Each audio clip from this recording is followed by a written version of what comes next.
Yo, what's the deal, fam? It's your man Eeze, top of the morning, this morning walk. Movement is medicine. Hope you all are doing well out there. What are we talking about today? Let's talk about the album of the year chatter and how it seems to change minute by minute, week by week. It happens so rapid, you know what I'm saying? Our attention spans are rapid indeed. And, we sway from side to side quite often, speaking generally. Just a couple of weeks ago, we had the Clipse release an album, Let God Sort Them Out, and people were raving about it. Still are. And then Freddie Gibbs and Alchemist come through and drop Alfredo 2, and people within 5 or 6 hours are naming and proclaiming it to be album of the year. Everything's an opinion, right? But I'll tell you why there's a vast difference between these albums, and they should not even be in the same discussion. First off, Freddie Gibbs and Alchemist Alfredo 2, solid project. Solid. Can't even front on it. Dope production. Freddie rapping. Yes, he's rapping. Nice, smooth listen straight through. I think it's 14 tracks on there. Please don't quote me on that. I could be absolutely wrong, but I believe it is 14 tracks on there. It's a good listen. It's a good listen. And I've listened to it a couple of times, 3 to be exact, straight through, and it's a solid project. But here's the thing with that album, right? What I did was, because I was reading comments and people saying album of the year, album of the year, I'm like, hold up. The last time I listened to it, I immediately played Let God Sort Them Out right behind it. And let me tell you something. That made it just stuck out like a sore thumb. Real rap. First track, the emotion draws you in. And that's the difference between these albums. It's the attention to detail, it's the intentionality, it's the concepts, it's the dynamics, even the production. Although Alchemist was downright fire on this album, like I stated in my reaction video, it was here, meaning it was linear. There was none of this where the ebbs and flows and a connection or an emotional roller coaster. And I feel as though for an album to be album of the year, there has to be variety. There has to be variety. Freddie Gibbs is rapping and he's doing it very well, but it's just surface level rap. It's rapidy rap. It sounds good. He's not mailing it in, but when you compare that to what Malice and Pusha T are doing on the flip side, and we're talking album of the year, that discussion just seems as though it's forced. I don't think that is an honest take. And if you feel some other way, you could present some empirical evidence. But if we always think about albums of the year, typically it's layered.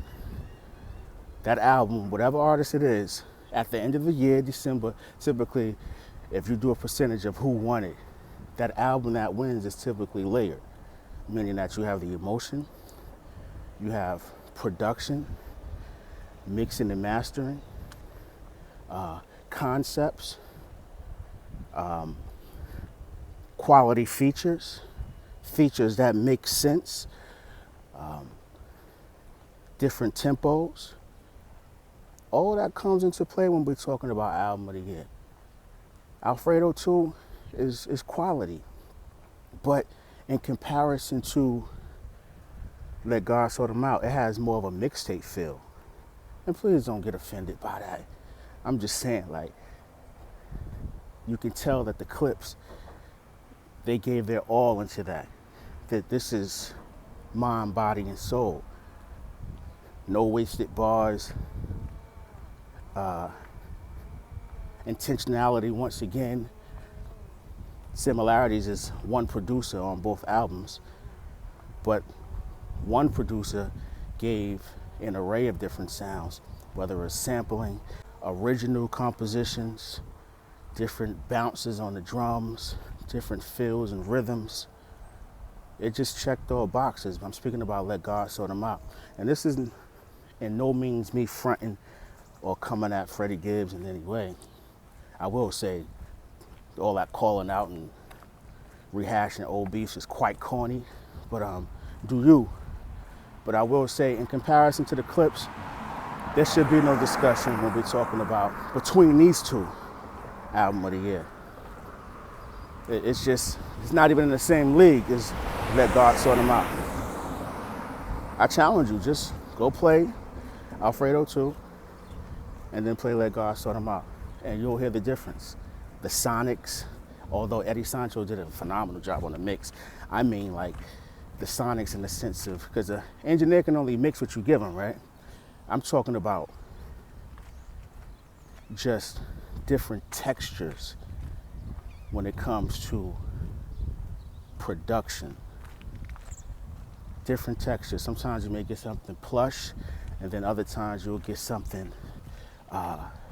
more direct, but yet the drums ease up a bit, and then they'll come back with an international sample or a vocal chant, and the drums have like a sense of urgency to them.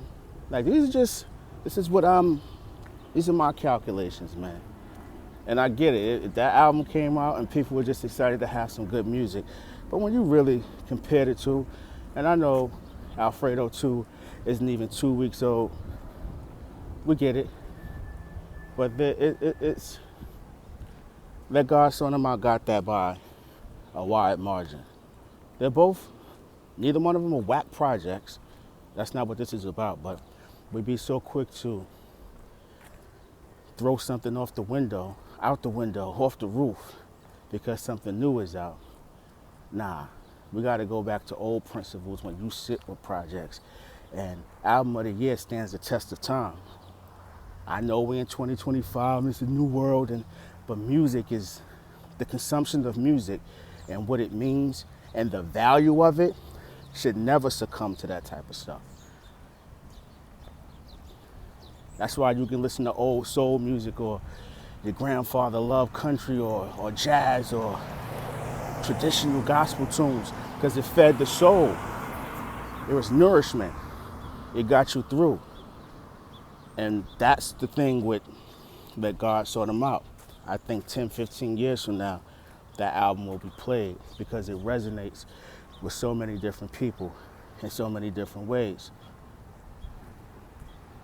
So that's just my take on it. Let me know what you think. Is Alfredo 2 your album of the year? Or perhaps, what is your album of the year thus far? Do you think that Alfredo 2 should be in the same realm or discussion as Let God Sort Them Out? Let me know. And also, I forgot to mention, for those who are unfamiliar with this work, this is the second installment of Alfredo, obviously, because it's Alfredo 2. The first one dropped, I think, around 2020, 2021. I think it was Grammy nominated. I think it lost to King's Disease, right? Yeah, I believe so. So this is a follow-up to Freddie Gibbs and Alchemist's initial project. But once again, let me know in the comment section. Am I bugging? Do you agree? Either way, it's all love. Because here, we engage in mature discourse. You hear? At the Eeze Experience, you are appreciated. It's your man Eeze. Go get your share. Hey, yo,